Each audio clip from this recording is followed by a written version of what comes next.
Angika express वकील अलबेला की शानदार प्रस्तुति। बहिन लगे शिवा मेरे करी मायरी के अंगिका एक्सप्रेस भागावई छी रिमझिम रिकॉर्डिंग स्टूडियो सिंधी बख्तियारपुर। बहिन लगे सुतिहर करिया मायरी के भागावई छी।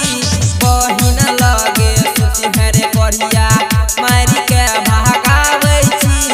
हमें जे कहै छियो तोरा हमें जे कहै छियो तोरा एको गो बात न मानै छी। बहिन लगे सुतिहर करिया मायरी के भागावई छी। बहिन लगे सुतिहर करिया रिमझिम रिकॉर्डिंग स्टूडियो सिंधी बख्तियारपुर।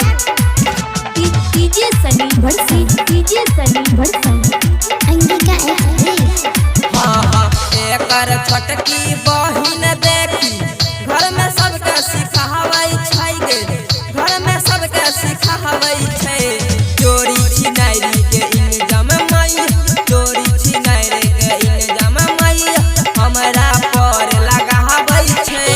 बहिन लगे सुतिहर करिया मार के भागावै छी।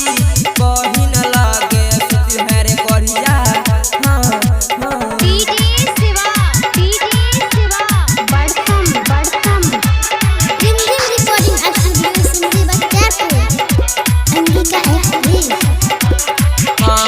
लड़ैला घर में बुढ़िया देखी सबके सुन गावै छै गे। सबके सुन गावै छै राइटर मिथुन जे कहै ल गेलै प्रेमी राजा जे कहै ल गेलै ओकरो बुढ़िया गरिएली कहि के। बहिन लगे सुतिहर करिया मारि के भागावै छी। बहिन लगे सुतिहर करिया बहिन लगे सुतिहर करिया मारि के भागावै छी। हमें जे कहै छियो तोरा हमें जे कहै छियो तोरा एको गो बात न मानै छी। बहिन लगे सुतिहर करिया